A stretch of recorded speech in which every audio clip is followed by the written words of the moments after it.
Hey, what's up, everybody? It's just Charles. I want to welcome you guys to another episode of the Dreamerspro Show, where we cover everything from sports, hot topics, classic debates, entertainment, when we give you guys a fresh perspective on things and how we see them. Now, I was doing some research this morning, and I stumbled upon an article from sportsrush.com, right?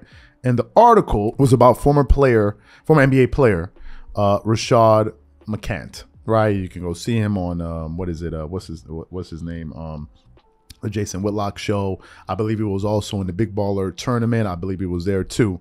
And basically, Rashad McCants was totally going off on Michael Jordan, right? He was totally going off on him. Now, what prompted him to go at Jordan remains unclear to me. I don't really know why he was going at Michael Jordan so hard, but he had a lot of things to say about Jordan in the defense of Scottie Pippen, and we actually have the audio. So before we even waste any single time, we want to get into this audio and play it for you guys in its entirety. It's about 2 minutes long. We want you guys to hear every single thing that he had to say, and then we're going to really come back and react to it. So take a listen to what he had to say here, and then we're going to come back and react to it. Take a listen to that. So you threw your teammates under the bus and saved yourself.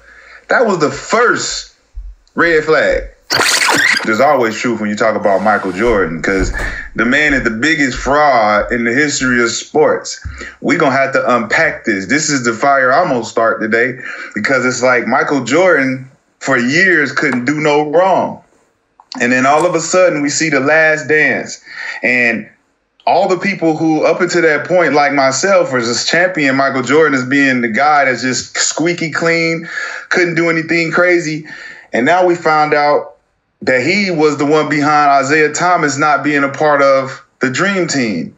Him being the guy that created a disappointing legacy for the ending of Isaiah's career just because he didn't like him. And that alone showed that Michael Jordan on The Last Dance told the world that he had nothing to do with that. But there's audio clips of Michael Jordan saying he's not playing on that team if Isaiah's on that team. So everything that Scottie's showing the world right now is showing from that Last Dance film to all of the absurdities of him saying that, really, Michael Jordan, you didn't. So you threw your teammates under the bus and saved yourself. That was the first red flag. So then, as everything else unfolds, Scottie Pippen sitting there like, wow. Really, this is all about you, the 6 championships, you did it, and we helped you? We didn't do it as a team? So right now it looks bad on Mike because your lies are out. And if you could lie about Isaiah Thomas, that means you could have lied about the gambling thing and how you had to leave the Bulls because you got caught gambling and you and David Stern had to make some type of... You heard what he had to say there, and there's a lot, I believe, for us to unpack here. A lot for us to unpack here.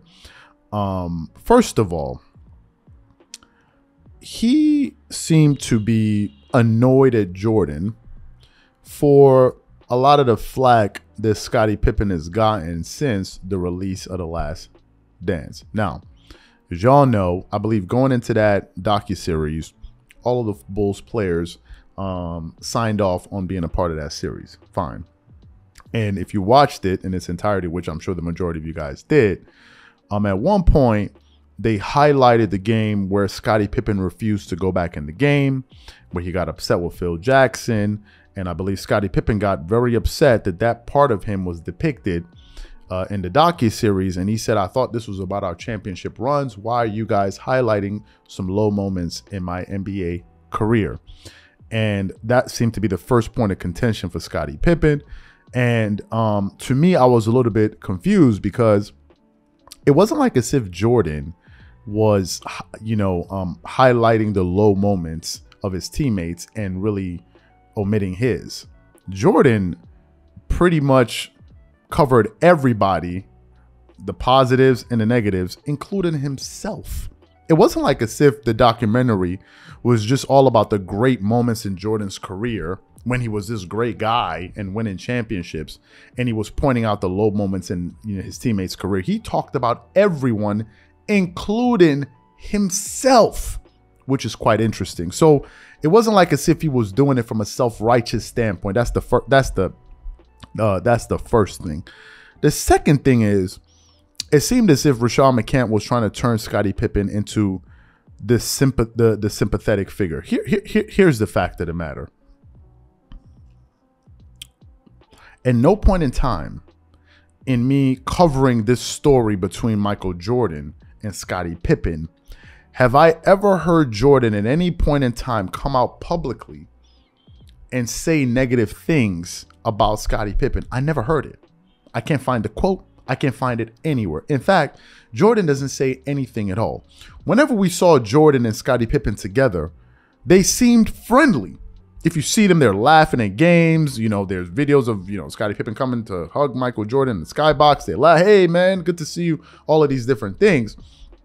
So to hear that Scottie Pippen felt this way about Jordan all these years was jarring, right? And it surprised a lot of people, especially Chicago Bulls fans that actually witnessed that championship dynasty. I'm sure a lot of these people were taken aback. And if you follow the series of events, you know, after that documentary, a lot of it points to the fact that Scottie Pippen, I believe, never truly liked Michael Jordan. Because, for example, after the docuseries came out, he started to say Jordan was a selfish player. Jordan was all about himself, X, Y, and Z. So last time I checked, the Chicago Bulls dynasty ended in 1998. Since 1998, over the last 20 plus years, there's been so many occasions where you can see Scottie Pippen and Michael Jordan being chummy. Hell, they had to be friendly enough for them to even sign off on doing a docuseries. So the question then becomes, did Scottie Pippen all of a sudden just feel that Michael Jordan was this selfish player all about himself, you know, posing for the cameras and all of these different things now when they're not playing? Or did he always feel about this guy for the last 30 years and it's now his feelings are coming out, right? So there are a lot of things that Scottie Pippen has said since the release of the Last Dance that have made you wonder, wait a minute, did this guy just wake up today and start feeling this way about Jordan? Or has he always felt this way about Jordan? Because a lot of the things that he said about Jordan pertained to the time when they were teammates. So if it was when they were teammates, it means that you felt this way about this guy for the better part of 2 decades. And if you felt that way about him for 2 decades, why were you chummying with him, smiling with him? And why did you want to be a part of a docuseries of a guy that you think is selfish, all about himself, only out for himself? Why would you want to be annexed to a person you feel that strongly about? And I think that's the reason why a lot of fans are calling BS on the entire back and forth. They're like, what is going on, Scott? How do you really feel about this guy? How do you really feel about it? Some people have even gone as far as to saying that he is jealous of Jordan. And this is the part where Rashad McCants went off on Jordan, is the part where I'm having to disconnect. That's why I'm having the issues. Because yes, Scottie Pippen got upset of how he was being depicted. But then if you listen to Scottie Pippen after that, for example, he felt as if Phil Jackson was a racist because of what he did when he drew up the play for Tony Kukoc and not for him. So wait a minute. If you felt that Phil Jackson was racist, there've been so many times that Scottie Pippen has been in the same venue and same places, in the same locations as Phil Jackson, and they've been cordial with one another. So if you felt that this guy's a racist, why are you smiling and cheesing in his face? Why? What does that make you if that's what you really feel about these people? You know, so to me, Rashad McCants is obviously entitled to his own opinion on this entire situation, but listening to him talk about Jordan, it seemed as if he was trying to depict Jordan as some type of mean-spirited guy that was just out there for himself, wasn't really looking out for anybody else, and, you know, he was just all for himself, and these guys are the victims. And to me, I don't understand it. For Jordan that supposedly didn't like Scottie Pippen or felt this way about Scottie Pippen, every time they've asked Jordan, if you have to go play a pickup game, if you had to start in five, the first person he always mentions is Scottie Pippen. He said, I always got to go with Scottie. And the question to the audience is this as we close. If Jordan was aware of how Scottie Pippen truly felt about him all these years, do you believe that Jordan would have been saying all these nice things about Scottie? Because the fact of the matter is this: Charles Oakley recently came out, or some months back or a year back, whatever it was, and said that bridge is burned, that they'll no longer be, they will never be friendly again. Why is that? Because now Jordan knows what Scottie really, really thought about him all these years. So the fact of the matter is, Scottie Pippen was hiding his feelings, according to the series of events. I'm not saying it, it's based on what we know. So if Jordan knew that, do you think Jordan would have been friendly? So to me, I think really ultimately it boils down to this. I think Jordan always viewed Scottie as a friend, but I don't believe Scottie viewed Jordan the same way for whatever reason. For whatever reason. So the question to the audience is this: what are your thoughts and opinions on what Rashad McCann had to say? What are your thoughts about the arguments that I had to put forward? And what are your general thoughts? Whatever you guys think, please leave your thoughts and comments in the comment section. And we catch y'all on the next episode.